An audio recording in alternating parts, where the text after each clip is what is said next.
की बड़ी बैठक जारी है। एनडीए शासित राज्यों के सीएम, डिप्टी सीएम मौजूद। बैठक में 20 सीएम और 18 डिप्टी सीएम मौजूद। प्रधानमंत्री मोदी की अध्यक्षता में बैठक जारी है। दिल्ली से बड़ी खबर आ रही है, जहां पर एनडीए की बड़ी बैठक जारी है।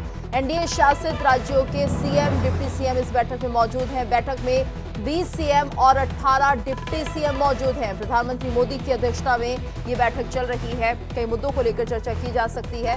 तो दिल्ली में एनडीए की बड़ी बैठक में मोदी इस बैठक की अध्यक्षता कर रहे हैं।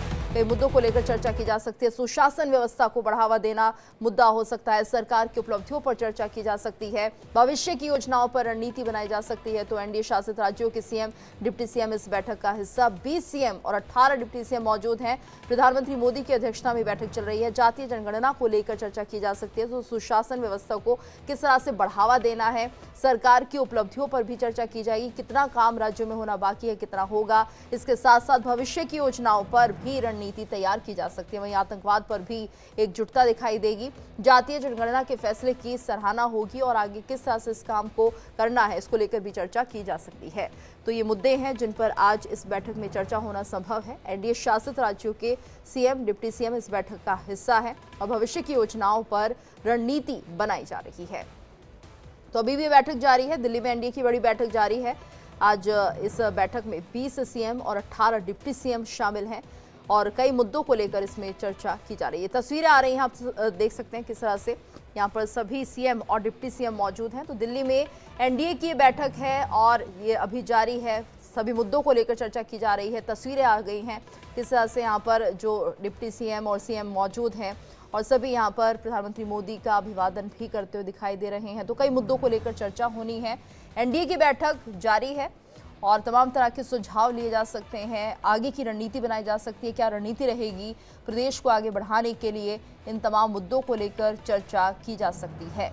तो जब इस बैठक की शुरुआत हो रही थी उस वक्त की तस्वीरें हैं। सभी सीएम और डिप्टी सीएम इस बैठक का हिस्सा हैं और पीएम मोदी के आगमन पर यहाँ पर अभिवादन करते हुए ये तस्वीरें निकलकर सामने आ रही हैं। एनडीए की बैठक अभी भी चल रही है। तो दिल्ली में ये बड़ी बैठक एनडीए की और जातीय जनगणना के फैसले की सराहना जिस तरह से हो रही है, सुशासन व्यवस्था को बढ़ावा देने की बात की जा रही है। तमाम ऐसे मुद्दे हैं जिनको लेकर आज चर्चा होनी है।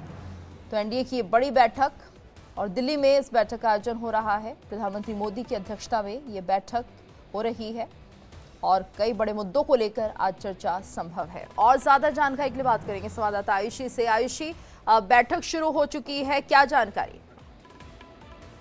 जी बिल्कुल, देखिए आज की बैठक बेहद महत्वपूर्ण है और देखा जाए तो प्रधानमंत्री नरेंद्र मोदी की अध्यक्षता में ये बैठक हो रही है, जिसमें एनडीए शासित राज्यों के जो मुख्यमंत्री और डिप्टी सीएम हैं वो इस बैठक में मौजूद हैं और इसके अलावा गृह मंत्री, रक्षा मंत्री वो भी इस बैठक में मौजूद है। बैठक की शुरुआत से पहले जो है ऑपरेशन सिंदूर में जान गंवाने वाले लोगों को, सेनाओं को जो श्रद्धांजलि है वो दी गई है और इसके बाद जो है बैठक की शुरुआत वो की गई है। हालांकि इस बैठक में जेपी नड्डा, राजनाथ सिंह, अमित शाह सब मौजूद हैं और इसके अलावा तो 20 राज्यों के मुख्यमंत्री और 18 राज्यों के डिप्टी सीएम भी मौजूद हैं।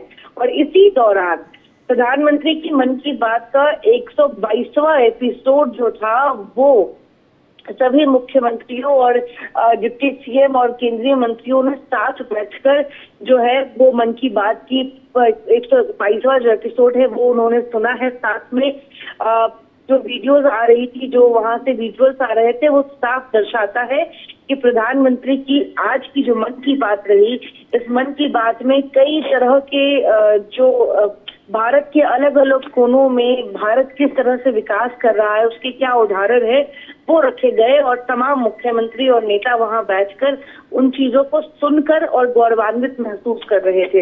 इसके अलावा आपको बता दें कि 2 ऐसे सीएम हैं जो एनडीए शासित राज्यों में आते हैं लेकिन वो शामिल नहीं हुए हैं, जिसमें बैठक में आंध्र प्रदेश के सीएम चंद्रबाबू नायडू और पुडुचेरी के सीएम शामिल नहीं हुए हैं। दोनों सीएम व्यक्तिगत वजहों से शामिल नहीं होने का उन्होंने कारण दिया है।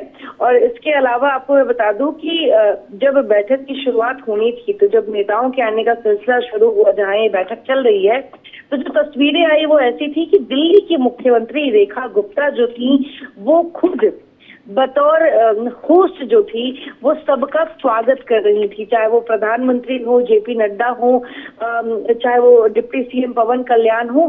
तो इस तरह के जो भी चेहरे उस बैठक में मौजूद हुए, उन सबका स्वागत दिल्ली की मुख्यमंत्री रेखा गुप्ता करती नजर आई। तो एक ये भी संदेश है कि अब दिल्ली में बीजेपी की सरकार है और दिल्ली में कभी भी इस तरह की कोई बैठक होगी तो दिल्ली सरकार का भी दायित्व बनता है उस बैठक को सफल बनाना।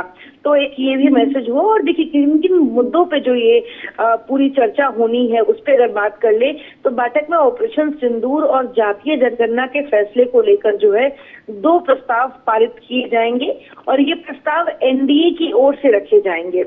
इसके अलावा बैठक में सभी राज्य अपनी एक योजना का प्रेजेंटेशन देंगे, यानी कि जैसे कि हर राज्य का जो एक योजना उस राज्य की जो उसकी पहचान है, जो सरकार ने की है कि इस योजना से प्रदेश को बहुत फायदा पहुंचा है, तो उस योजना का प्रेजेंटेशन जो है वो दिया जाएगा कि आखिर उस योजना से प्रदेश को कितने फायदे हुए हैं और किस तरीके से योजना इस वक्त काम कर रही है।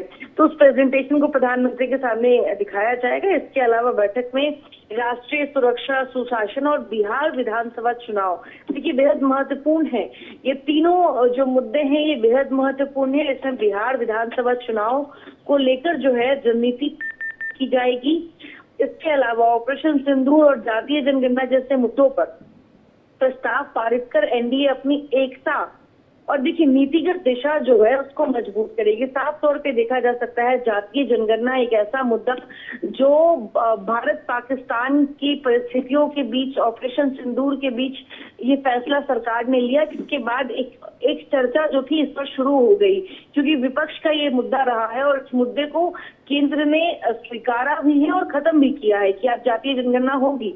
लेकिन जातीय जनगणना अगर होगी तो इसका आने वाले चुनावों पर कितना असर पड़ेगा, पार्टी से कितना असर पड़ेगा, आने वाले समय में भारत में होने वाले चुनावों पर जातीय जनगणना का कितना असर पड़ेगा, इन तमाम चीजों को लेकर जो है एनडीए मतलब घटक दल के अंदर जो तमाम दल हैं उनके अंदर, एनडीए के अंदर जितने दल हैं उनकी सहमति है या नहीं, या किस तरीके से जातीय जनगणना के प्रस्ताव को वो देखते हैं, उस पर एक सहमति दी जाएगी और इससे एक एकजुटता भी दिखाई जाएगी कि एनडीए में जितने दल हैं वो इस जातीय जनगणना से वो इस चीज को स्वीकारते हैं और वो उसका समर्थन करते हैं। बिल्कुल तो इस तरह की जी बिल्कुल आयुषी, और जिस तरह से हम देख रहे हैं तमाम मुद्दे तो रहेंगे ही, लेकिन जिस तरह से पिछले दिनों हम ये देख रहे थे कि ऑपरेशन सिंदूर को लेकर कई बार ऐसे बयान सामने आए जिसने कि बीजेपी की किरकिरी करवा दी या फिर बीजेपी को ही कटघरे में खड़ा कर दिया, तो क्या ये हिदायत भी दी जाएगी कि ऑपरेशन सिंदूर को लेकर ऐसे बयान ना दिए जाए, ऐसे बड़बोले वक्तव्य ना किए जाए?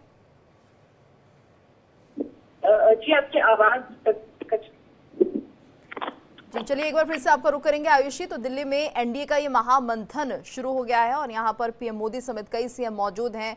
कई मुद्दों को लेकर चर्चा की जा रही है। आगामी समय में बिहार चुनाव भी होने हैं, उसकी रणनीति पर भी चर्चा यहाँ पर की जा सकती है और किस तरह से जो राज्य सरकारें हैं वो काम कर रही हैं, इसका भी यहाँ पर आगे की रणनीति को लेकर चर्चा की जाएगी कि किस तरह से जो राज्य है वो आगे बढ़े और विकास करे, विकास के रास्ते पर चले। तमाम ऐसे मुद्दे रहेंगे। जातीय जनगणना भी एक मुद्दा है आयुषी। तो सवाल ये भी है कि जिस तरह से हम देख रहे थे ऑपरेशन सिंदूर को लेकर कई ऐसे नेता थे जो इस तरह के बयान देते थे जिससे कि बीजेपी की किरकिरी हो रही थी या वो ही सवालों के घेरे में गिर रही थी, विपक्ष इसको लेकर हमलावर हो रहा था। तो क्या ऐसी हिदायत भी दी जा सकती है कि इस तरह की बयानबाजी करने से बचें?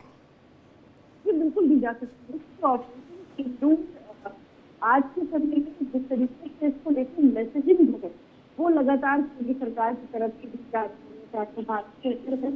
है प्लेटफॉर्म पर हो, तो ऐसे में एनडीए शासित राज्यों में और खासतौर से एनडीए के जितने दल हैं उनमें जो नेता आते हैं इनको अपनी तरह के बयानों से बचने की जो हिदायत है वो भी दी जाएगी। क्योंकि जहाँ तक अगर ऑपरेशन सिंदूर की बात करें तो लगातार सरकार एक मैसेज दे रही है कि किस तरीके से हमारी सेना अपना शौर्य का सम्मान देती है। पाकिस्तान में बिना भूखे जो है आतंकवाद का खात्मा करती है। बिल्कुल आयुषी, और अब देखना होगा कि और क्या बड़े फैसले निकलकर सामने आते हैं, क्या मुद्दे